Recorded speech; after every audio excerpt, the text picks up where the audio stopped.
할렐루야. 요즘 여수에 고층 아파트들이 계속 들어서고 있습니다. 오랜만에 여수를 다시 찾아오신 분들은 정말 몰라보게 바뀌었다, 이런 얘기를 많이 합니다. 그런데 우리나라에서 가장 높은 건물은 어떤 건물인지 아십니까? 서울에 있는 롯데타워죠. 몇 층이나 될까요? 123층입니다. 높이는 무려 555m. 얼마나 높은지 그 위에 저도 한번 올라가 봤는데 서울 시내는 다 보일 뿐만 아니라 경기도 일대까지 잘 보입니다. 그래서 이 롯데타워는 서울 어디에서 봐도 웬만하면 다 눈에 잘 띄게 되어 있습니다. 그런데 예수님 당시에는 이 예루살렘에서 제일 크고 제일 잘 보이는 건물이 무엇이었을까요? 예루살렘 성전이었습니다. 이 예루살렘 어디서 봐도 눈에 띌 만큼 웅장하고 거대한 건물이었던 것입니다.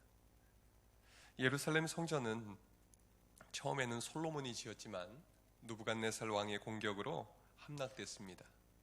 바벨론 포로에서 돌아온 이스라엘 백성들이 다시 성전을 지었지만 솔로몬 성전 때에 비해서는 초라한 것에 불과했습니다. 그런데 헤롯이 왕이 된 이후에 유다 백성들의 마음을 사기 위해서 이 성전을 거대하게 확장하는 공사를 진행했습니다. 유대인 역사가인 요세푸스라는 사람의 기록에 의하면 성전 내부 공사를 위해서만 1년 반 동안 1000명이나 동원해서 공사를 진행했다고 합니다. 그리고 성전 주변 건물들과 뜰을 짓는데도 8년이 걸렸습니다. 그것이 다가 아니고 요한복음 2장 20절을 보면 성전을 46년 동안이나 건축을 하고 있었다고 합니다. 이 예수님 때까지 46년이 걸렸던 건데 그 후로도 완공까지 수십 년이 더 걸렸다는 것입니다. 성전 건물을 얼마나 웅장하게 잘 지었는지 몇 킬로미터 밖에서도 이 성전 건물이 잘 보였답니다. 그리고 건축 재료도 최고급 재료를 썼습니다. 흰 대리석으로 건물 전체를 두르고 또 대리석 기둥들을 세웠는데 그 기둥의 숫자가 162개나 되었다고 합니다. 그리고 이 돌을 사용했는데 하나에 몇백 톤에서 1000톤이 넘는 돌까지 사용됐다고 하니까 얼마나 거대한 건물일지 좀 짐작이 되지 않습니까? 그리고 문은 황금문을 비롯해서 출입문들을 아주 휘황찬란하게 만들었다고 합니다. 한 도시를 대표하는 그 명소, 명물을 랜드마크라고 하지요. 예루살렘 성전은 그 당시의 예루살렘의 랜드마크였습니다. 그래서 예루살렘 성전은 멀리에서도 찾아와 꼭 보고 싶은 그런 대단한 건물이었다는 것입니다. 그래서 예루살렘에 순례하러 온 유대인들은 입장료를 내고 성전을 둘러보곤 했다고 합니다. 제자들은 이 거대하고도 화려한 건물을 보면서 입이 다물어지지 않았습니다. 그런데 예수님은 이 건물에 대해서 뭐라고 말씀하셨을까요? 우리 6절을 함께 읽겠습니다. 시작. 너희 보는 이것들이 날이 이르면 돌 하나도 돌 위에 남지 않고 다 무너뜨려지리라. 예수님은 아직도 다 완성되지 않은 이 거대한 예루살렘 성전을 보면서 왜 돌 하나도 돌 위에 남지 않고 다 무너뜨려지리라 말씀을 하셨을까요? 당시 예루살렘 성전이 예수 그리스도의 이름 위에 세워진 것이 아니었기 때문입니다. 무슨 말입니까? 성전은 본래 하나님께 영광 올려드리기 위해서, 하나님을 온전히 잘 섬기기 위해서 세워진 것이었습니다. 그런데 예수님 시대에 이 계속해서 확장 공사를 하고 있는 이 성전 건물은 하나님을 온전히 섬기기 위해서 그렇게 세워지고 있는 것이 아니었습니다. 헤롯 가문이 유대인들의 마음을 얻기 위해서 거대하게 짓고 있는 것이었습니다. 그래서 그곳에서는 진정한 제사도 예배도 없었습니다. 성전은 형식과 겉모양은 남아 있었지만 장사하는 사람들과 제사장들 사이에 이권이 개입이 되고 돈벌이 하는 장소로 전락해 버렸던 것입니다. 그래서 요한복음 2장에서 예루살렘에 올라가신 예수님은 성전 안에서 소와 양과 비둘기를 파는 사람들과 돈 바꾸는 사람들이 앉아 있는 것을 보시고 양과 소를 다 성전에서 내쫓으셨습니다. 그리고 돈 바꾸는 사람들의 돈을 쏟으시고 상을 뒤엎으시면서 이렇게 소리치셨습니다. 이것을 여기서 가져가라. 내 아버지 집으로 장사하는 집을 만들지 말라. 마가복음 11장에서는 이렇게 말씀하십니다. 기록된 바 내 집은 만민이 기도하는 집이라 칭함을 받으리라고 하지 아니하였느냐. 너희는 강도의 소굴을 만들었도다. 사람들은 성전에서 진정으로 기도하지도 않았습니다. 영과 진리로 예배하는 데 관심도 없었습니다. 오직 돈벌이 하는 데만 몰두하고 있었습니다. 예수님이 보시기에 더 이상 돈벌이 하는 성전은 필요 없다 판단하셨던 것입니다. 화려한 이 성전이 하나님 앞에 나아가는 디딤돌이 아니고 걸림돌이 되었던 것입니다. 하나님의 영광을 가리고 있었습니다. 그러니 예수님은 그런 잘못된 성전은 기초마저 남기지 말고 다 무너져야 한다고 말씀하고 계신 것입니다. 예수님은 헤롯이 인간적인 욕심을 가지고 세우고 있는 거대한 성전 건물이 허물어질 것을 말씀하셨습니다. 실제로 헤롯 가문이 완성한 이 성전은 주후 70년 8월에 로마 군대에 의해서 불태워지고 함락되고 무너졌다고 합니다. 하나님은 인간들의 탐욕으로 가득 찬 성전에 거하기를 기뻐하지 않으셨던 것입니다. 예수님은 제자들 앞에서 자신이 성전보다 더 크니다라고 말씀하셨습니다. 예수님은 아버지께 나가는 참된 성전이 되어주신 것입니다. 우리는 예수 그리스도의 이름으로 구원받고 하나님 아버지 앞에 기도로 나아갈 수 있게 되지 않았습니까? 고린도전서 3장 16절에서는 너희는 너희가 하나님의 성전인 것과 하나님의 성령이 너희 안에 거하시는 것을 알지 못하느냐라고 말씀하십니다.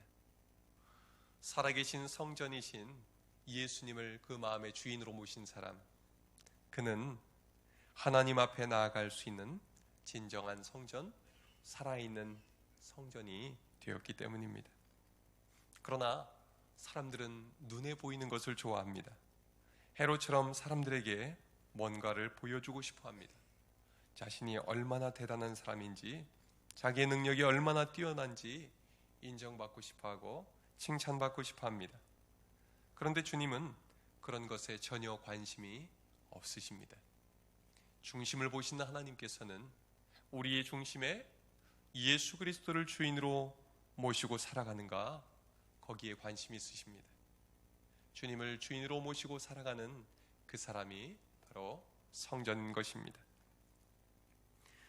여러분, 그렇다면 우리의 마음은 무엇으로 가득 차 있습니까? 우리의 마음은 주님께 온전히 기도하는 기도의 마음으로 가득 차 있습니까? 우리의 마음은 영과 진리로 예배하기를 기뻐하는 성전입니까? 아니면 세상 근심, 걱정, 염려로 지금 이 순간도 가득 차 있지는 않으십니까? 몸은 예배 시간에 와 있지만 내 마음은 딴 곳에 딴 생각하며 있지는 않으십니까? 우리가 세상을 살면서도 어떻게 주님께 영광 올려드리고 주님을 기쁘시게 할까 하는 생각보다 어떻게 하면 돈을 더 많이 벌 수 있을까?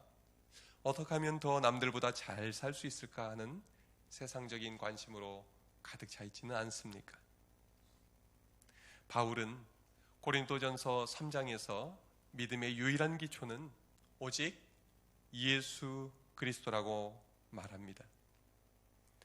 또한 만일 누구든지 금이나 은이나 보석이나 나무나 풀이나 집으로 이 터 위에 세우면 마지막 날에 심판의 불이 임할 때 다 불타버릴 것이라고 말합니다. 여러분, 마지막 날에 남는 유일한 것은 바로 예수 그리스도의 복음과 예수 그리스도에 대한 우리의 믿음인 줄로 믿으시길 바랍니다. 우리는 어떻게 구원받을 수 있습니까? 돈을 많이 가지고 있으면 구원을 살 수 있을까요? 아닙니다. 우리가 공부를 많이 해서 지식을 많이 가지고 있고 깨닫는 것이 많으면 구원받을 수 있을까요? 아닙니다. 그러면 우리가 선한 일을 많이 해서 칭찬받고 인정받으면 구원받을 수 있을까요? 그것도 아닙니다.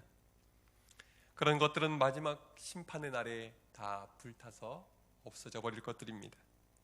그러나 오직 우리가 믿고 붙들고 있는 예수 그리스도의 복음, 예수 그리스도의 보혈, 오직 예수 그리스도의 이름만이 우리를 죄에서 구원해 줄 수 있습니다. 우리에게 영원한 생명을 줄 수가 있습니다. 여러분, 다른 터 위에 우리의 믿음을 세우지 맙시다.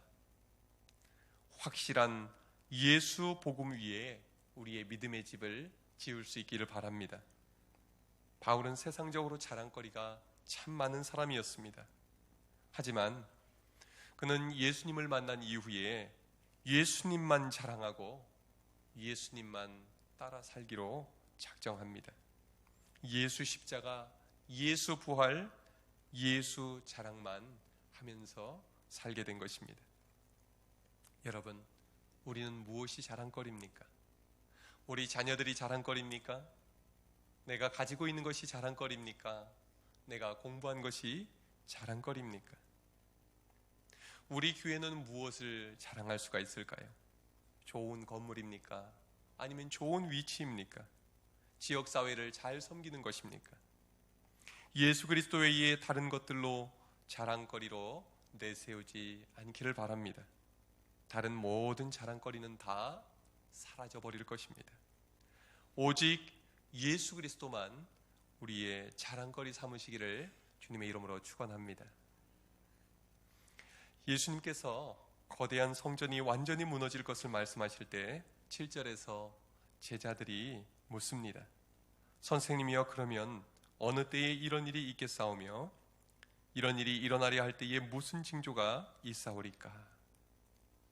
예수님의 제자들은 이 거대한 성전이 무너지리라는 그 말이 와닿지 않았던 것 같습니다. 어떻게 이렇게 튼튼하게 화려하게 멋지게 지은 성전이 무너질 수 있을까? 전혀 믿어지지가 않았던 것 같습니다. 그래서 이 성전이 무너질 때 어떤 징조가 있을지 이야기해달라고 예수님께 묻습니다. 예수님의 대답은 무엇입니까? 우리 8절을 함께 읽겠습니다. 시작. 이르시되 미혹을 받지 않도록 주의하라. 많은 사람이 내 이름으로 와서 이르되 내가 그라하며 때가 가까이 왔다 하겠으나 그들을 따르지 말라. 아멘. 성전의 종말이 가까이 오면 예수 그리스도의 이름으로 거짓 메시아들이 많이 나타날 것이다 라고 말씀하십니다. 내가 예수다, 내가 구원자다. 그리고 그들은 또 이렇게 말합니다. 지금이 종말의 때다. 이제 세상은 끝난다. 그러니 나를 믿어야 구원받는다. 종말의 때가 가까이 오면 난리와 소요의 소문이 들려올 거라 말씀하셨습니다. 민족이 민족을, 나라가 나라를 대적하여 전쟁이 일어날 것입니다. 곳곳에 큰 지진과 기근과 전염병이 일어납니다. 또 무서운 일과 하늘로부터 큰 징조들이 있습니다. 여러분, 요즘도 우리 주위에서 이런 소문들이 많이 들려오지 않습니까? 지구의 이곳저곳에서 전쟁이 일어나고, 그리고 또 전염병이 세계적으로 돌기도 하고, 사람에게뿐만 아니라 이 가축들이 전염병에 걸려서 우리나라에서도 지금 심각한 상황 아닙니까? 그리고 기후가 계속 이상해지면서 여러 가지 재앙들이 또 일어나고 있지 않습니까? 자, 그런데 이런 일들이 일어날 때 정말 우리가 불안할 수밖에 없지요. 그런데 주님은 뭐라고 말씀하십니까? 9절 말씀을 보니까 난리와 소유의 소문을 들을 때에 두려워하지 말라. 이 일이 먼저 있어야 하되 끝은 곧 되지 아니하리라. 주님은 그런 일이 일어나더라도 두려워하지 말라고 말씀하십니다. 이러한 징조 자체가 종말의 때가 눈앞에 닥쳐온 것을 의미하지 않는다 말씀하십니다. 우리는 왜 두려워할 필요가 없을까요? 예수님이 우리의 구주가 되어주시기 때문입니다. 우리는 이미 예수 그리스도의 이름으로 구원받았기 때문입니다. 영접하는 자, 곧 그 이름을 믿는 자들에게는 하나님의 자녀가 되는 권세를 주셨다고 말씀하셨습니다. 이미 구원받은 자는 두려워할 필요가 없습니다. 주님은 하나님의 자녀에게 세상이 줄 수 없는 평안을 주시기 때문입니다. 그런데 문제는 마지막 때에 불안하게 만들고 미혹하게 만드는 자들이 많이 나타난다는 것입니다. 이런 사람들을 우리는 뭐라고 말합니까? 이단이라고 하지요. 사이비 이단들. 이 사이비 이단들은 어떻게 미혹합니까? 교주 자신이 구세주다, 구원자다, 그렇게 말합니다. 우리나라에만 해도 사이비 이단들이 참 많은데 그 사이비 이단들마다 하는 소리는 자기를 믿어야만 구원받고 자기를 믿어야만 그 모든 어려움에서 해방된다, 그렇게 말을 하지요. 그들은 세상이 점점 더 악해가고 또 사건 사고가 많은 것을 이야기하면서 두려움을 조장합니다. 종말의 때가 닥쳐왔다고 말합니다. 그리고 종말을 대비하라고 하면서 오직 종말 준비에만 몰두하게 만듭니다. 이런 것을 종교 사기라고 하지요. 요즘 신천지가 극성입니다. 신천지 이단이 처음부터 이 두려움과 불안감을 조성을 했는데요. 신천지 교적부 14만 4천 명 명부에 기록돼야만 생명책에 기록된 것이다 라고 주장했습니다. 14만 4천 명 명부가 다 차면 종말이 오고 이 세상은 신천지가 될 것이다. 그리고 그 14만 4천 명만 그 신천지에서 살 것이다 라고 주장을 했습니다. 신천지 명부에 기록되면 영생불사한다고 가르쳤습니다. 그런데 그러다가 신천지 리더들 중에 병에 걸려 죽는 사람들이 생겼습니다. 그러자 사명자도 죽을 수 있다고 또 말을 바꿉니다. 2005년에 신천지 교인이 5만 명이 넘어가자 이제는 또 말을 바꿔서 신천지 명부에만 들어가는 것은 부족하고 말씀의 인을 맞아야 한다라고 말을 바꿨습니다.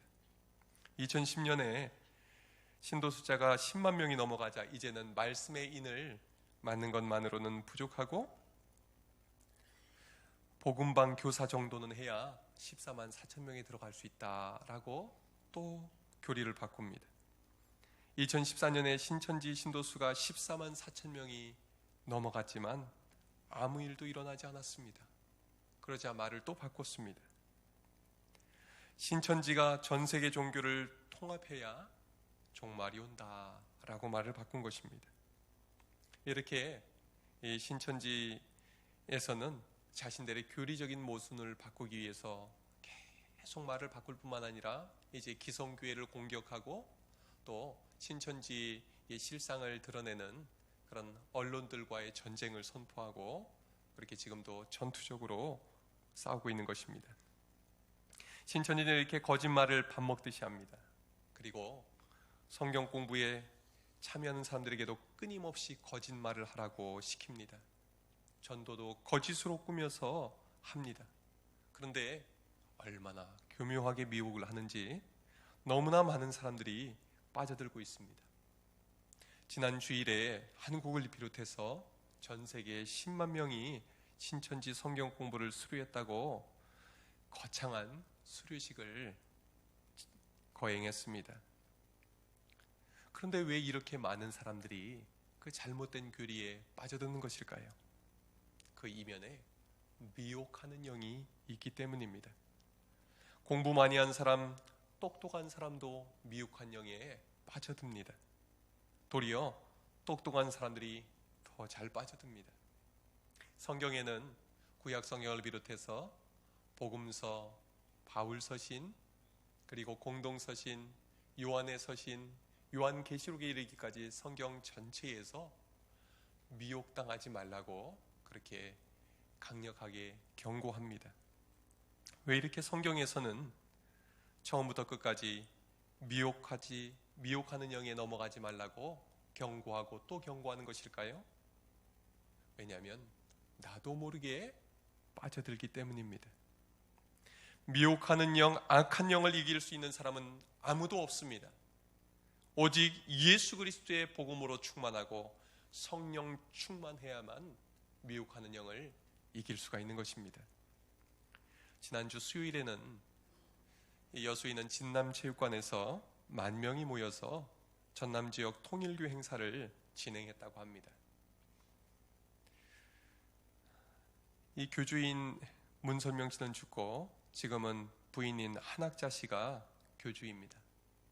연설한 내용을 제가 찾아서 읽어보니까 처음에는 하나님의 천지창조부터 예수님의 십자가 구원까지 우리 성경과 비슷하게 얘기합니다. 그런데 뒤로 갈수록 정말 허무맹랑하고 이상한 이야기를 합니다. 한국에 1920년에 독생자가 태어났다는 것입니다. 그리고 1943년에 독생녀가 태어났답니다. 문선명, 한학자 씨 두 사람을 의미합니다. 이 두 사람은 원죄가 없이 태어났다고 주장합니다. 그리고 이 두 사람이 결혼해서 하늘 부모님을 닮은 참 부모가 되었다고 합니다. 문선명 씨와 한학자 씨는 대한민국에 태어난 구세주요 재림주라는 것입니다. 문선명 씨 생전에는 자신이 독생자 메시아라고 주장했습니다. 그런데 그의 사후에 이제는 그 부인이 자신을 독생녀 메시아라고 가르칩니다. 이들은 지상의 참가정을 이루고 천국을 건설하겠다고 말합니다. 이들은 성경을 인정하는 것 같지만 결국에는 자신들의 교리서인 교리강론이 참 성경이라고 주장합니다.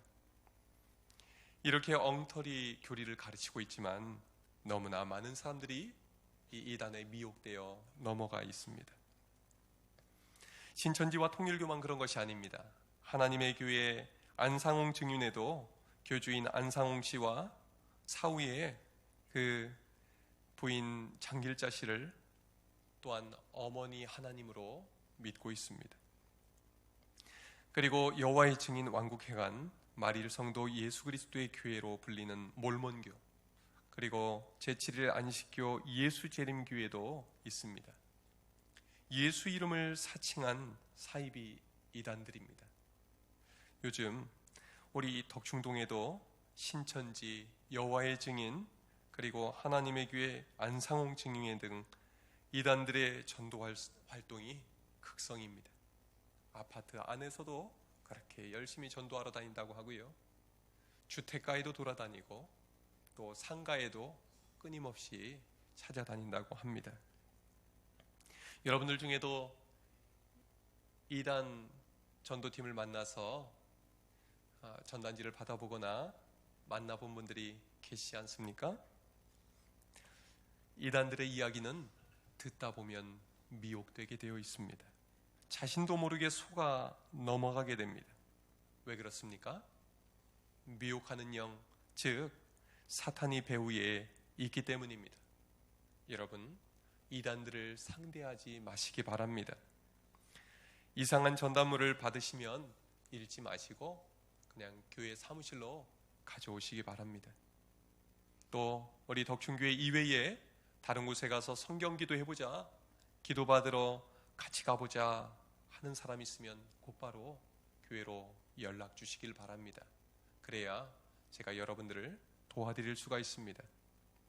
이단들을 멀리하고 이단으로부터 여러분들의 자신을 잘 지키실 수 있기를 주님의 이름으로 축원합니다.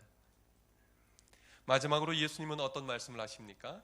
12절 13절을 함께 읽겠습니다. 시작. 이 모든 일 전에 내 이름으로 말미암아 너희에게 손을 대어 박해하며 회당에 오게 넘겨주며 임금들과 집권자들 앞에 끌어가려니와 이 일이 도리어 너희에게 증거가 되리라. 아멘. 예수님은 제자들에게 예수 이름으로 박해를 당하고 고난 받아야 할 것이라고 말씀합니다. 그러나 그 일이 도리어 복음을 증거하는 계기가 될 것이다 말씀하십니다. 신앙생활을 잘하면 복받고 건강하고 좋은 일만 있을 것으로 생각할 수 있습니다. 그러나 예수님은 그렇게 말씀하지 않으셨습니다. 예수님을 따르는 자에게는 고난이 따를 것이다 말씀합니다. 예수님이 하나님을 따라갈 때 고난을 당하셨던 것과 같이 말입니다. 우리가 따르는 것은 복이 아니고 예수님이 가신 길입니다. 16절에서 18절을 보면 이렇게 말씀하십니다. 심지어 부모와 형제와 친척과 벗이 너희를 넘겨주어 너희 중에 몇을 죽이게 하겠고 또 너희가 내 이름으로 말미암아 모든 사람에게 미움을 받을 것이나 너희 머리털 하나도 상하지 아니하리라. 예수님을 뒤따르는 자들은 부모, 형제, 친척, 친구들로부터도 버림받고 모든 사람에게 미움을 받을 수 있다는 것입니다. 이 말씀은 사도행전에서 그대로 이루어지지요. 예수 복음을 전하던 스데반 집사님이 순교를 당하고 또 야고보 사도가 순교를 당합니다. 그런데 그들의 죽음이 헛되지 않습니다. 이 과정을 통해서 핍박자였던 바울이 부활하신 예수님을 만나고 복음의 증인으로 변화받습니다. 바울이 복음을 전하면서 숱한 고난을 겪고 죽을 고비를 수없이 지나게 됩니다. 그러나 그 모든 과정을 통해서 예수 믿고 구원받는 사람들이 온 세상에 늘어나게 되었지요. 예수 믿는 사람들, 예수님을 뒤따르는 사람들은 고난을 당합니다. 그러나 거대한 성전이 돌 위에 돌아나도 남지 않는다고 말씀하신 것과는 달리 제자들은 죽임을 당하고 미움을 당하는 상황 속에서도 머리털 끝 하나도 상하지 않게 해주시겠다 말씀합니다. 무슨 의미일까요? 고난을 당하고 죽임을 당하는 상황 속에서도 머리털 끝 하나도 상하지 아니하리라. 우리 주님이 그 영혼을 온전히 지켜주신다는 말씀입니다. 그 믿음을 끝까지 지킬 수 있는 믿음을 더하시겠다는 것입니다. 그 어떤 고난도 우리의 구원을 빼앗아갈 수도 없고 흔들 수도 없다는 말씀입니다. 아무리 핍박이 환난이 닥쳐와도 주님의 교회는 주님이 지켜주시고 믿음으로 승리케 하시는 것입니다. 지난 월요일에 100번째 노벨 평화상 수상자가 발표되었습니다. 주인공은 아프리카 에티오피아 총리 아흐메드 알리입니다. 그는 신실한 기독교인이라고 합니다. 작년에는 99번째 노벨 평화상 수상자가 아프리카에서 그때도 나왔는데요.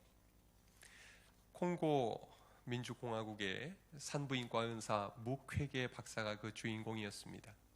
그는 지난 20년간 자신이 세운 판지병원에서 3만 명의 성폭행 피해 여성들을 치료했다고 합니다. 그의 고국인 콩고가 내전을 겪으면서 여성들이 잔인한 성폭력을 당하거나 또 신체 훼손을 당한 경우가 많았기 때문입니다. 애 어린 가릴 것 없이 다 비참하게 그렇게 피해를 입었습니다. 이 묵회계 박사의 아버지는 오순절 교회의 목사님이셨다고 합니다. 어린 시절 아버지를 따라서 환자 신방을 갔다가 그는 의사가 되기로 결심했다고 합니다. 이 묵회계 박사는 스웨덴 오순절 재단의 도움을 받아서 의학을 공부했습니다. 그는 출산 과정에서 이 열악한 의료 시설 때문에 고통받는 여성들을 위해 산부인과로 전공을 택했다고 합니다. 의학을 공부하는 동안 그는 IVF라는 기독교 학생의 일원으로 열심히 믿음 활동을 했습니다. 그리고 그는 의사로서 얼마든지 선진국으로 가서 돈도 많이 벌고 편안하게 잘 살 수가 있었습니다. 그러나 신실한 그리스도인인 그는 오랜 내전으로 성폭력에 희생당하고 있는 여성들을 돕기 위해서 고국으로 돌아왔습니다. 그는 하나님 앞에 남녀가 평등하다는 믿음을 가지고 하나님의 마음으로 피해 여성들을 치유하는 전인 사역을 펼칩니다. 하루에 평균 10건의 수술을 하면서 기적의 의사라는 칭호를 받았습니다. 그러나 이를 못마땅하게 여긴 무장 세력들이 그의 의료 활동을 끝장내기 위해서 병원을 공격했습니다. 그때 그의 동료들이 죽었고 그도 도피 생활을 해야 했습니다. 하지만 결국 그는 피해 여성들을 돕기 위해서 다시 그 위험한 판지병원으로 돌아왔습니다. 부족과 부족이 싸우는 전쟁의 현장으로 예수 그리스도의 사랑을 전하기 위해서 다시 돌아온 것입니다. 그러한 그의 수십 년의 희생정신과 헌신에 대해서 작년에 노벨 평화상이 수여가 된 것입니다. 우리 그리스도인들은 고난을 피해서 안전한 곳을 찾아가는 사람들이 아닙니다. 우리는 성공을 좇는 사람들이 아닙니다. 도리어 고난의 현장에 뛰어들어서 예수 그리스도의 사랑으로 섬기고 예수 그리스도의 복음을 전하는 사람들입니다. 예수님이 그렇게 하셨던 것처럼 말입니다.